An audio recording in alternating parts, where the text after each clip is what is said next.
অন্তর্বর্তী সরকারের অধ্যাদেশ নিয়ে বিরোধী দল রাজনীতি করছে বলে অভিযোগ স্বরাষ্ট্রমন্ত্রী সালাউদ্দিন আহমেদের। আর আইনমন্ত্রী মোহাম্মদ আসাদুজ্জামান বলেছেন যে ১৬টি অধ্যাদেশ সংসদে উপস্থাপন করা হয়নি সেগুলো অধিকতর যাচাই বাছাইয়ের প্রয়োজন রয়েছে। এসব অধ্যাদেশ নিয়ে সরকারের সুস্পষ্ট পরিকল্পনা ও সদিচ্ছা রয়েছে।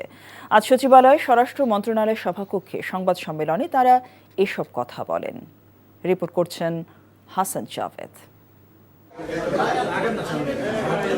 অন্তর্বর্তী সরকারের জারি করা অধ্যাদেশগুলোর মধ্যে কোনগুলি আইনে পরিণত করা হয়েছে আর কয়েকটি কেন করা যায়নি তাই স্পষ্ট করতে এই সংবাদ সম্মেলনের আয়োজন করা হয়।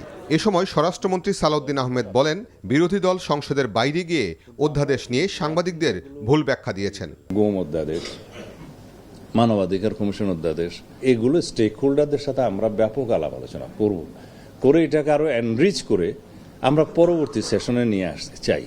এখন এই বিষয়গুলো মাথায় রেখে আমরা কথা বলেছি, কিন্তু বিরোধী দলের সদস্যরা এই জিনিসগুলোকে রাজনীতিকীকরণ করেছেন।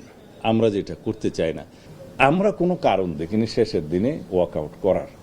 সংবাদ সম্মেলনে আইনমন্ত্রী মোহাম্মদ আসাদুজ্জামান বলেন, ১/১১ তত্ত্বাবধায়ক সরকারের সময় ১২২টি অধ্যাদেশ জারি করা হয়েছিল। সেখান থেকে মাত্র ৫৪টি আইনে পরিণত হয়।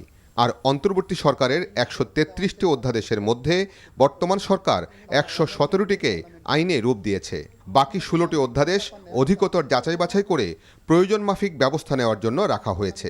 কিছু মহল এসব অধ্যাদেশ বাদ দিয়েছে বলে বিভ্রান্তি ছড়াচ্ছে বলেও মনে করেন তিনি।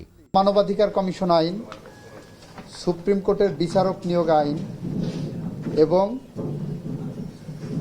সুপ্রিম কোর্ট সচিবালয় আইন, এই তিনটা আইনেরই সংশ্লিষ্টদের সহিত অধিকতর পরামর্শ ও যাচাই বাছাই করা প্রয়োজন।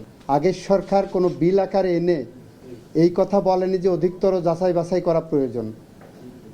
আমরা বিল আকারে এনে অধিকতর যাচাই বাছাই এবং স্টেক হোল্ডারদের সাথে আলোচনা করে এটা আবার আনবো, এই কমিটমেন্ট দিয়েছি। আইনমন্ত্রী বলেন, বিএনপি তার নির্বাচনী অঙ্গীকারের অংশ হিসেবে এই আইনগুলোকে আরও বেশি স্বচ্ছ, জবাবদিহিমূলক এবং যুগোপযোগী করতে চায়। Hasan Javed, NTV news, Dhaka.